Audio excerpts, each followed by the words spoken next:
Vaccine के VVIP. नमस्कार, आप देख रहे हैं प्राइम डिबेट। आपके साथ मैं हूं स्वप्निल। सबसे पहले तो एक तस्वीर देखिए। ये हम हैं, आप, मैं और हमारे जैसे आम लोग। बेहद आम, इतने आम की खास को नजर नहीं आ रहे। कतारों में लगे अपनी बारी का इंतजार करते, डरे सहमे, जूझते, भटकते। एक और तस्वीर गुंटूर की भी मैं यहां पर आपको दिखाना चाहता हूं। जो तस्वीरें गुंटूर में वैक्सीनेशन सेंटर से सामने आई हैं, वो भी कुछ पलों में आपकी टीवी स्क्रीन पर होगी।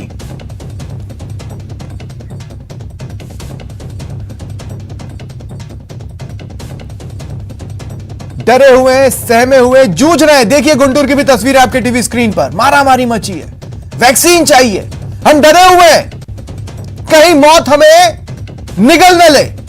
वैक्सीनेशन सेंटर पर पहुंच रहे हैं, मारामारी सी मची है, जूझ रहे हैं, भटक रहे हैं, आप और मैं। और अब ये तस्वीरें देखिए।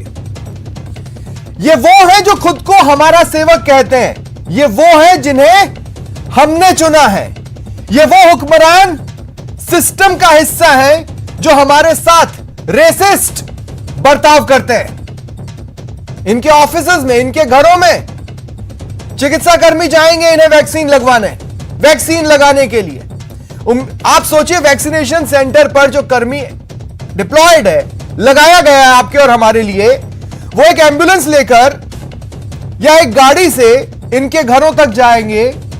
2 या 3 की संख्या, वहां पर इंजेक्शन लगाएंगे ताकि वो सुरक्षित रहें। लेकिन ये माननीय उस वक्त मास्क नहीं पहनेंगे, उनकी भी जिंदगी खतरे में डालेंगे। गाड़ियों की कमी है, एम्बुलेंस की कमी है, संसाधनों की कमी है, चिकित्सा कर्मियों की कमी है। और ऐसे में ये वीवीआईपी ट्रीटमेंट लेंगे। आप क्या करेंगे? आप वैक्सीनेशन सेंटर जाएंगे, वैक्सीनेशन सेंटर जाएंगे, अपनी बारी का इंतजार करेंगे। और क्या पता आपको वैक्सीनेशन सेंटर जाने के लिए अपॉइंटमेंट भी मिला हो या ना मिला हो। और ये क्या करेंगे वो आपकी टीवी स्क्रीन पर है। हम क्या करेंगे? हम फिर चुनावों में निकलेंगे और इन्हीं में से किसी एक को चुनते हुए दिखेंगे, क्योंकि हमारे पास ईवीएम है। ईवीएम में बटन दबाने की ताकत है और हम ईवीएम दबा देंगे, बस। वहां से आपका और हमारा किस्सा खत्म। तो आज इसी पर डिबेट करने वाला हूं। जो मेरे सवाल है प्राइम डिबेट के, वो आपको बता देता हूं। सवाल नंबर 1, एक तो वैसे ही वैक्सीन की कमी, ऊपर से ये बेशर्मी। आखिर क्यों ये बेशर्मी? अगर आपने ये कर लिया था तो उसे अपने तक ही रखना था। सोशल मीडिया पर आकर क्यों अपनी पीठ थपथपाना, ये तमाशा दिखाना? सवाल नंबर 2, क्या कीमत है इनकी नजरों में, आपकी और मेरी? कौन है हम? क्या मोल है हमारा इनकी नजरों में? और सवाल नंबर 3, वैक्सीन तो सबके लिए है, देश के लिए है, वैक्सीन पर यह वीवीआईपी कल्चर क्यों? एक आम आदमी को यह फोटो जारी कर आप लोगों ने आम कहा है, तो उसका गुस्सा भी देखिए।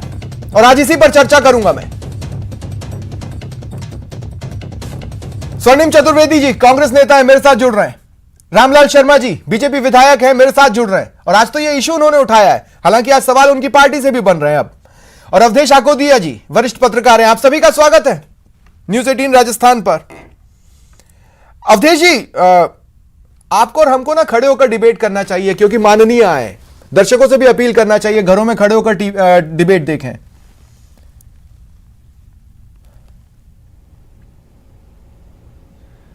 बिल्कुल स्वप्निल जी, ये जो महामारी आई है जिसमें चारों तरफ हाहाकार मचा हुआ है, उसने हमारे सिस्टम के जो सबसे अहम कड़ियां हैं उनको पूरी तरह से, उनके ऊपर जो नकाब चढ़ा हुआ था उसको उतार दिया है। कैसे कैसे दिन हम देख रहे हैं, कैसा कैसा रवैया नेताओं का हम देख रहे हैं, पॉलिटिकल क्लास का, और वो अक्रॉस द पार्टी लाइन है। ऐसे समय पर जब देश संकट में है, लोगों की जान संकट में है, लोगों की जान सासत में है, तब कोई अच्छा काम करने की बजाय आप ऐसा काम करेंगे जिससे उनके जो जख्म है उन पर आप नमक छिड़कने जैसी स्थिति आप लाके खड़ी करना चाहते हैं। इस तरह की जो चीजें हैं, आप चलिए, आप माननीय विधायक हैं, आपका काम है विधानसभा में कानून बनाना। जब आप वोट मांगने जाते हैं, जब तो आप दर दर भटकते हैं। अब आपको चुन के भेज दिया तो आप तो माननीय विधायक हो गए। आप तो आप क्यों कतार में लगेंगे, क्यों आप अपॉइंटमेंट लेंगे? आपने चलिए, आपको जो प्रिविलेज मिला हुआ है उसके नाते आपने घर बुला के वैक्सीन लगवा ली, मास्क भी नहीं लगाया। पर घर बुलाया कैसे? प्रचारित करके क्या घर बुलाया कैसे? उस वक्त उस चिकित्सा कर्मी की कमी किसी और की जान पर भारी पड़ी हो, घर बुला, एक एम्बुलेंस में बैठ के वो कर्मी अगर गए हो, किसे पता? इन सब के लिए तो रोज जूझना पड़ रहा है। ऐसे समय पर जब पूरा देश हेल्थ वर्कर्स की कमी से जूझ रहा है, वैक्सीन की कमी से जूझ रहा है, तो दोनों काम ये मेरे हिसाब से शर्मनाक है। उनको माफी मांगनी चाहिए थी। माफी मांगने की बजाय वो उसको प्रचारित कर रहे हैं, उसको डिफेंड कर रहे हैं कि मैं तो जी लोगों से मिलता हूं इसलिए लगवाना जरूरी था। लगवाना सभी को जरूरी है। सबकी जान उतनी ही कीमती है जितनी आपकी है। किसी की जान सस्ती नहीं है। जो सिस्टम में फंस के जान तोड़ रहे हैं उनकी जिम्मेदारी भी आपके ऊपर है। तो आप उनके प्राणों की रक्षा करने की बजाय अपनी जान बचाने के लिए सारे नियम कायदे तोड़ रहे हैं। जिन लोग, कौन तोड़ रहा है? ये जिन लोगों का काम है नियम कायदे बनाना, वो तोड़ रहे हैं। उसको आप प्रचारित और कर रहे हैं, बड़ी बेशर्मी के साथ उसको डिफेंड कर रहे हैं। ये बड़ी अब मैं कांग्रेस से कांग्रेस की बात करूंगा और बीजेपी से बीजेपी की बात करूंगा, और मैं उम्मीद करता हूं कि कांग्रेस कांग्रेस पर बात करेगी और बीजेपी बीजेपी की बात करेगी। स्वर्णिम जी, आपके पास आ रहा हूं मैं। स्वर्णिम जी, कौन सा ऐसा ऐप है जिससे होम डिलीवरी हो रही है वैक्सीन की? होम डिलीवरी हो रही है चिकित्सा कर्मियों की। स्विगी और जोमेटो तो ये नहीं देते साहब, कोविन ऐप पर भी ये व्यवस्था नहीं है, तो किस ऐप से ये संभव हो रहा है सर? देखिए स्वप्निल जी, मैं आपको बताना चाहता हूं, जहां का आप ये वाक्य बता रहे हैं, मैं कांग्रेस की बात करूंगा। आपने कहा तो कांग्रेस की ही करूंगा, मैं बीजेपी की बात नहीं करूंगा। बिल्कुल। तो हमारे विधायक महोदय जो प्रतापगढ़ से आते हैं, बड़ा पिछड़ा इलाका है, एक आदिवासी इलाका है, जहां पे वैक्सीनेशन कार्यक्रम को जो है सुचारू चलाने के लिए, लोगों को प्रेरित करने के लिए कि सब लोग वैक्सीन लगवाएं, और इसको लोगों को प्रेरित करने के लिए जब उनका नंबर आया, आज इस एज ग्रुप के लोगों को लगवाने के लिए राजस्थान में इजाजत मिली है, तो उन्होंने लगवा करके सब लोगों के बीच और ये दिखाया कि हाँ, उन्होंने कहां लगवाया? उन्होंने कहां लगवाई वैक्सीन? उन्होंने कहां लगवाई वैक्सीन? ऑफिस में होम डिलीवरी? सुनिए स्वप्निल जी, मैं आपको यही बता रहा हूं, हमने जयपुर समेत सभी शहरों में जहां भी लोगों को प्रेरित करने के लिए कैंप लगा रहे हैं, या प्रेस क्लब में भी लगा रहे हैं, हाई कोर्ट में भी लग रहा है, सेशन कोर्ट में भी कैंप्स लगा रहे हैं, और लोगों को प्रेरित कर रहे हैं लीडर्स के द्वारा कि आप सब लोग वैक्सीन लगवाएं। तो प्रतापगढ़ में जब कैंप में लगवाएंगे ना सर? सेंटर में लगवाएंगे ना सर? अपने निजी ऑफिस में तो नहीं लगवाएंगे, अपने चैम्बर में तो नहीं लगवाएंगे? सभी लोग थे मौजूद, और उन सब लोगों के समक्ष ये आया कि सब लगवाएं वैक्सीन, और मैं खुद लगा के दिखाता हूं लोगों को प्रेरित करने के लिए। उन्होंने ये वैक्सीन लगवाई, ये बात उन्होंने भी क्लियर की है। किसी अगर आउट ऑफ टर्न लगवानी होती तो बहुत पहले लगवा सकते। अरे भाई, मैं नहीं कह रहा आउट ऑफ टर्न लगवाई, लेकिन मैं कह रहा हूं आउट ऑफ प्लेस लगवाई। देखिए, आउट ऑफ प्लेस, फिर आप जो मैं आपसे कह रहा हूं कि सब लोगों के समक्ष उनको प्रेरित करने के लिए, जहां लोग इकट्ठे थे, प्रेरित करना चाहता हूं मुअज्जिज लोग, सर, मैं भी प्रेरित करना चाहता हूं। आप बताइए कल मैं किस जगह पर आप टीम भेज रहे हैं? मेरे घर में आ जाइए, मैं भी प्रेरित करूंगा। आ जाइए, भेज दीजिए। देखिए स्वप्निल जी, प्रेस क्लब में हमारे जो नहीं, वो अकेले प्रेरित कर सकते हैं, हम प्रेरित नहीं कर सकते। के लिए हमारे यहाँ लग सकता है। आप ही लोगों में आइडियलिज्म है, हम लोगों में आइडियलिज्म नहीं है। लोग आप ही की तरफ देखते हैं, हम लोगों से कुछ नहीं जानना चाहते। बिल्कुल आपसे सीख रहे हैं साहब, अगर कोई गलती हुई है तो वो भी जो है उसको भी संज्ञान लिया जाएगा। लेकिन जो मुद्दा अभी है, मुद्दा है वीवीआईपी कल्चर। मुद्दा है स्वर्णिम जी वीवीआईपी कल्चर, और उसी मुद्दे पर अब मैं बीजेपी के पास जा रहा हूं। रामलाल शर्मा जी, मुझे ये जानना है, यही ट्रीटमेंट सुशीला कंवर आकिया जी को कैसे मिल गया? देखिए सुशीला जी, सबसे पहले तो मैं कहूंगा कि वैक्सीनेशन का एक अभियान ऐसा है जो लोगों के जीवन बचाने के लिए। अब मैं मुद्दे की बात के ऊपर आता हूं कि रामलाल मीणा जी ने अपने चैम्बर के अंदर बुला के वैक्सीनेशन कराया, ठीक, और सुशीला कंवर जी ने अपने घर में, चंद्रपाल सिंह आख्या की पत्नी ने घर के ऊपर बुला के वैक्सीनेशन कराया। बिल्कुल नहीं, दोनों की ही मैं अनुचित मानता हूं, सही नहीं मानता हूं। जहां तक स्वर्णिम जी कह रहे हैं कि लोगों को प्रेरित करने के लिए, भैया मैं भी विधायक हूं, तीसरी बार विधायक हूं, मैंने भी वैक्सीनेशन विधानसभा के अंदर जाके लगाई है। सोशल मीडिया के ऊपर मैंने अपील भी जारी की है, लोगों से कहा है कि मैंने वैक्सीन लगाई है, आप भी वैक्सीन लगाइए। लेकिन इसका तरीका ये है कि आप जो अपने वैक्सीन लगवा रही है, उसके बाद लोगों से वो कह रही है कि आप वैक्सीन सेंटर जाइए, मैं तो घर में लगवाऊंगी, आप वैक्सीन सेंटर जाइए। मास्क जरूरी है, वो मास्क भी नहीं पहनेंगी। आज जिन मुद्दों को आपने निशाना बनाया, उस मुद्दे पर तो इस तरह के फोटो आपकी पार्टी में से दिख रहे हैं। प्राथमिकता रहनी चाहिए। भाई कहां है मास्क? वही मुद्दा जो आपने कहा कांग्रेस विधायक के लिए, कहां है सुशीला कंवर जी के चेहरे पर मास्क? क्यों है टीम उनके घर पर? बिल्कुल स्वप्निल जी, मैं कह चुका ना कि जिस तरीके से, अब मुझे ये जानकारी नहीं है कि सुशीला कंवर जी वहां पर सेंटर के ऊपर क्यों नहीं पहुंची। वो अस्वस्थ थी उस वजह से नहीं पहुंची, या असभ्य रोग से ग्रसित थी उस वजह से नहीं पहुंची, या किस कारण से उन्होंने घर के ऊपर बुलाकर वैक्सीनेशन करा, ये मेरी जानकारी नहीं है।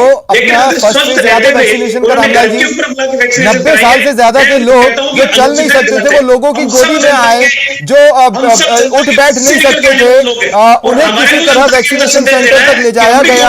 अब हम ये जानने की कोशिश करेंगे सुशीला कंवर जी वैक्सीनेशन सेंटर क्यों नहीं जा सकती थी?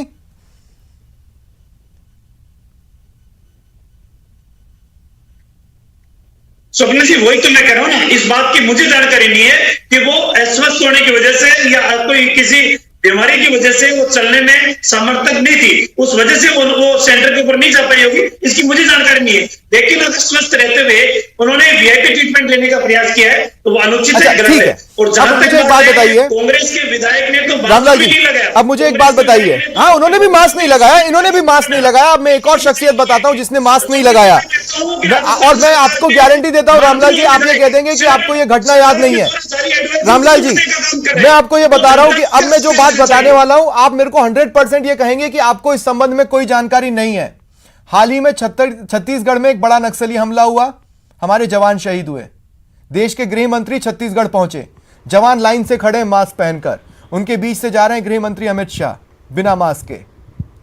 आप समझ रहे हैं? आप कुछ ही दिनों पहले, ये दूसरी लहर की शुरुआत के वक्त की तस्वीरें थी, छत्तीसगढ़ से उन्होंने चालान भी नहीं कटवाया। और अब आप कह रहे हैं कि चलिए कांग्रेस ने चालान कटवाया, वो दिखावा होगा, तो फिर वो क्या था?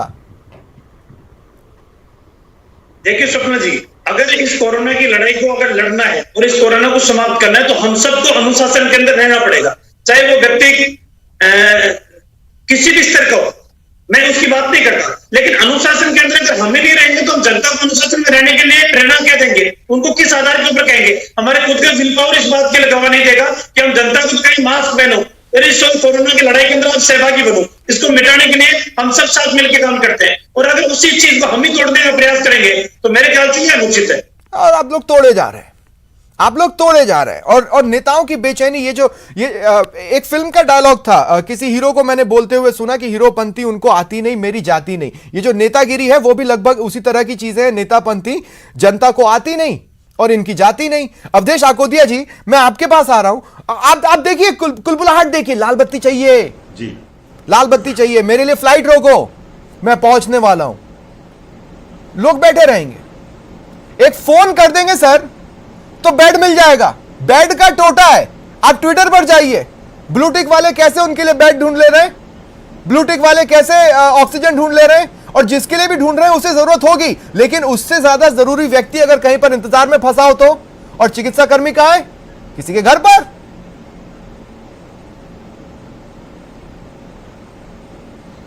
स्वप्निल जी, जब जितने भी राजनेता हैं, जब वो राजनीति में आते हैं तो ये दावा करते हैं कि वो सेवा करने के लिए आ रहे हैं। हमारे जो प्रधानमंत्री हैं खुद को वो प्रधान सेवक कहते हैं, और बाकी लोग भी यही कहते हैं कि हम जनता के सेवक हैं। लेकिन सिवाय चुनावों के, जब वोट डलने होते हैं उस समय आप नेताओं का व्यवहार देखिए, और जैसे ही चुनाव जीतते हैं उसके बाद आप नेताओं का व्यवहार देखिए, पूरी तरह से बदल जाता है। पूरी तरह से उनको हर मौके पर प्रिविलेज चाहिए, हर मौके पर। पूरा देश इस समय जब कतार में लगा हुआ है, कोई बेड के लिए कतार में लगा हुआ है, कोई दवाई के लिए लगा हुआ है, कोई ऑक्सीजन के लिए लगा हुआ है, कोई वेंटिलेटर के लिए लगा हुआ है, कोई अपने परिजन का शव लेके कतार में लगा हुआ है। ऐसे समय में आप इस तरह के एग्जाम्पल सेट करेंगे तो क्या मैसेज लोगों में जाएगा? आपका काम है, आपके फॉलोअर्स हैं कि आप एक मिसाल कायम करें जिससे लोग उससे प्रेरणा लें, एक अनुशासन की मिसाल कायम करें जिससे लोग प्रेरणा लें, तो जिससे कुछ माहौल बदले, कुछ राहत मिले। और कुछ नहीं, लोगों को आप सीधी कोई राहत नहीं दे पा रहे हैं, तो कम से कम ऐसा काम नहीं करें। आपके चाहने वाले कमेंट कर रहे हैं गरीब मरेगा, गरीब मरेगा, ये कमेंट कर रहे हैं इन्हीं तस्वीरों के नीचे जो मैं अपने टीवी स्क्रीन पर चला रहा हूं। बिल्कुल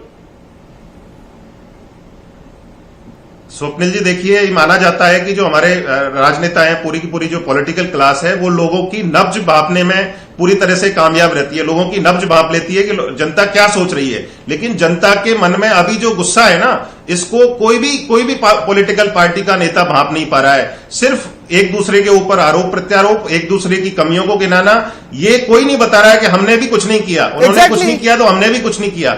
आप इस तरह का जब आचरण करेंगे तो जो पहले से ही जो राजनीति का स्वर्णिम जी, मुझे एक बात बताइए, आप देश की सबसे पुरानी पार्टी होने की बात पर गर्व करते हैं। एक तस्वीर जिसे लेकर सुबह बीजेपी प्रवक्ता रामलाल जी ने आप लोगों पर निशाना साधा, उनकी बात कहां गलत है? 3 लोग बिना मास्क के दिखे, एक ने चालान कटवाया साहब, और फिर यह भी बताया कि नहीं मैंने चालान कटवाया, देखो मैं सोशल मीडिया पर यह दिखा रहा हूं कि मैंने चालान कटवाया है। एक ने नहीं कटवाया, आज तक नहीं कटवाया, तो क्या आपने उनके घर पे नोटिस भेजा, इतने रुपए का जुर्माना आप पे बनता है, आइए दे के जाइए? देखिए स्वप्निल जी, जिस घटना की आप बात कर रहे हैं वो एक व्यक्तिगत समारोह था और छोटा समारोह था, उसमें कहीं आपने कोई भीड़ नहीं देखी होगी कि भीड़ में तो सर जहां पर 11-12 लोगों का जमावड़ा अलाउ कर रहे हैं वहां सबको बिना मास्क के घूमने दें। सर 11-12 का तो अब है, लेकिन जिस वक्त की वो तस्वीर 31 का था, उस वक्त 31 का जो संख्या बल था, और 31 की आपको उस फोटो में नहीं दिखेंगे। मैं इसी पे आ रहा हूं, मैं जो बात आपसे कह रहा हूं। और उसमें जो बात आई हमारे नेताओं ने, क्योंकि ये तो अभी सार्वजनिक है नहीं कि किसका चालान हुआ किसका नहीं हुआ, लेकिन मैं आपसे जो कहना चाह रहा हूं, एक ने खुद जाके चालान कटवाया है। नहीं, सार्वजनिक समारोह नहीं था। देखिए सार्वजनिक समारोह नहीं था, और इस पे मैं टिप्पणी नहीं करूंगा क्योंकि वो खुद सक्षम है, वो बता सकते हैं कि क्या हुआ क्या नहीं हुआ, मंत्री हैं। और मैं आपको सबसे बड़ी बात मैं आपसे जो कहना चाहता हूं, आज इस स्थिति में हम सब लोग मिलकर के आज इस महामारी से लड़ने का कार्य कर रहे हैं। हमारे कार्यकर्ता, हमारे नेता, मालूम है आप लोगों को सबको ये सबूत पब्लिक प्लेटफॉर्म पर लाना चाहिए कि हमने घरों में नहीं बुलवाया था। अब सब आपको डाउट की निगाह से देख रहे हैं। अब आप लोगों को इस बात का सबूत देना पड़ेगा लोगों को कि नहीं हमने फायदा नहीं लिया, क्योंकि मैसेज तो ये गया है कि जो चेहरे हैं, राजनीतिक चेहरे, वो फायदा उठा रहे हैं, उन्हें वैक्सीन भी मिल रही है, बिल्कुल, और उनके लिए टीमें घरों में पहुंच रही है। मैं जवाब दे देता हूं स्वप्निल जी इस बात का आपको, कि जहां पे किसी जगह पे लोग जागरूक हैं वहां पे भीड़ लग रही है। कई जगह ऐसे हैं, कई जिले राजस्थान के, जहां पे लोग वैक्सीन नहीं लगवा रहे। शुरू में जयपुर में भी ऐसा था कि वैक्सीन नहीं लगवा रहे थे। हमने पार्षदों के माध्यम से, हमने जनप्रतिनिधि के माध्यम से कॉलोनियों में कैंप लगा लगा करके वैक्सीनेशन कार्यक्रम प्रारंभ किया, लोगों को प्रेरित किया। और अभी भी प्रतापगढ़ की जो आप घटना कह रहे हैं उसी पर पानी फेर दिया।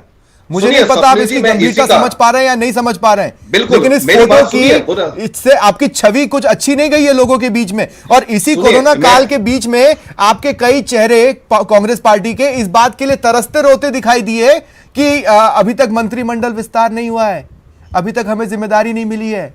इसी कोरोना काल में देखिए स्वप्निल जी, मैं मर रहे लोग बताना चाह रहा हूं, सुनिए अभी, बिल्कुल आप मेरी बात तो सुने सर। मैं आपसे सिर्फ इतना सा निवेदन कर रहा हूं कि हमारे विधायक महोदय जयपुर में भी वैक्सीन लगवा सकते थे। विधानसभा में विधायकों के लिए वैक्सीन सेंटर है, वहां लगा के जा सकते थे, लेकिन अपने जिले में जाकर के अपने वहां के स्थानीय लोगों को प्रेरित करना था कि वैक्सीन लगवाएं, क्योंकि वैक्सीन के अलावा इस लड़ाई से लड़ने का कोई हथियार नहीं है। वहां कतार में लगते और कतार में लगने के बाद बारी आने पर वो लगवाते तो ज्यादा बड़ा मैसेज नहीं जाता।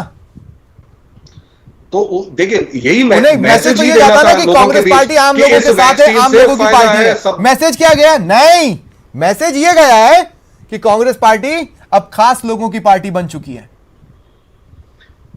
देखिए अगर मैसेज देना था जनता को तो अपने लोगों के बीच में बैठ करके उन्होंने लगवा करके मैसेज दिया कि इससे किसी को नुकसान नहीं है और फायदा है। तो यही एक मंतव्य था, कोई मंतव्य वीआईपी कल्चर का नहीं था, वरना तो यह काम बहुत पहले हो चुका होता और जयपुर में ही हो चुका था, विधायक आवास में हो चुका होता। अपने चेंबर में लगवा रहे हैं स्वर्णिम जी, और आप उस बात का इस तरीके से बचाव कर रहे हैं कि लोगों को जागरूक करना है। लोगों को जागरूक करने के 500 तरीके थे, लोगों को जागरूक करने के 500 तरीके थे। आज तो वैसे ही मारामारी पड़ी है वैक्सीन को लेकर। रामलाल जी मैं आपके पास आ रहा हूं। रामलाल जी मुझे एक बात बताइए, आपको एग्रेसिव होना है, प्रदेश सरकार के चेहरों पर एग्रेसिव होना है, वेलकम, होना भी चाहिए, विपक्ष को एग्रेसिव होना भी चाहिए, आज एग्रेशन का दिन है।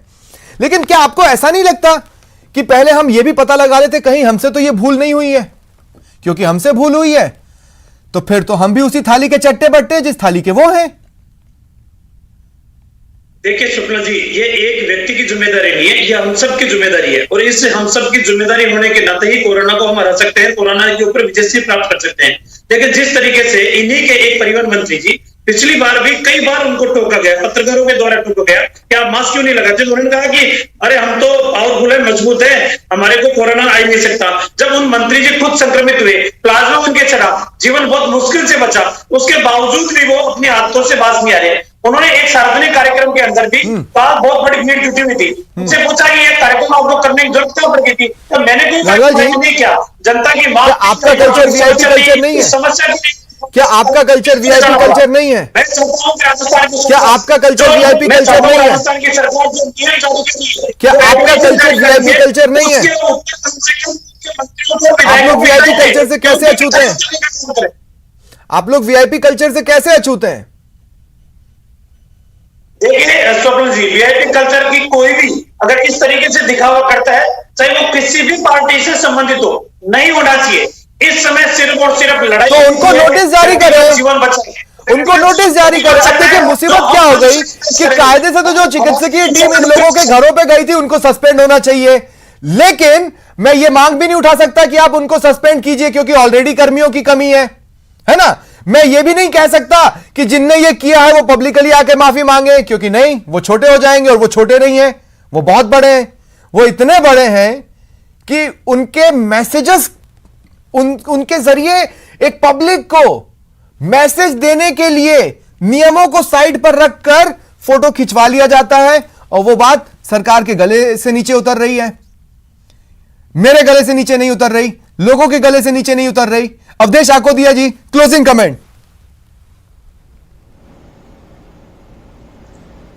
देखिए स्वप्निल जी, दोनों का जो आचरण है वो बिल्कुल भी स्वीकार नहीं है और दोनों ही पार्टियों को उनके आचरण को डिफेंड नहीं करना चाहिए और उनसे पूछना चाहिए कि उन्होंने ऐसा क्यों किया। उनको इस बात के लिए माफी मांगनी चाहिए कि ऐसे समय पर जब लोग वैक्सीन के लिए लाइन में लग रहे हैं, अपना अपॉइंटमेंट तलाश रहे हैं, उनको नहीं मिल रहा है, ऐसे समय पर आपने नियम को दरकिनार करके अपने घर बुला के कर्मियों को, जब स्वास्थ्य कर्मियों की कमी है, आपने वैक्सीन लगवाई, तो इस बात पर उनको माफी मांगनी चाहिए और उनकी पार्टी के मुखिया को इस बात के लिए उनको चेतावनी देनी चाहिए कि कोई भी ऐसा नहीं करेगा।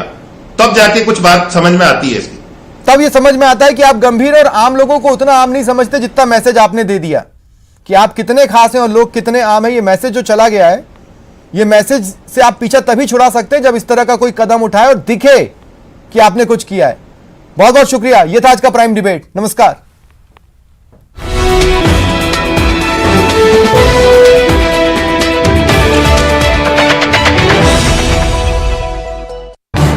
इस न्यूज हेडलाइन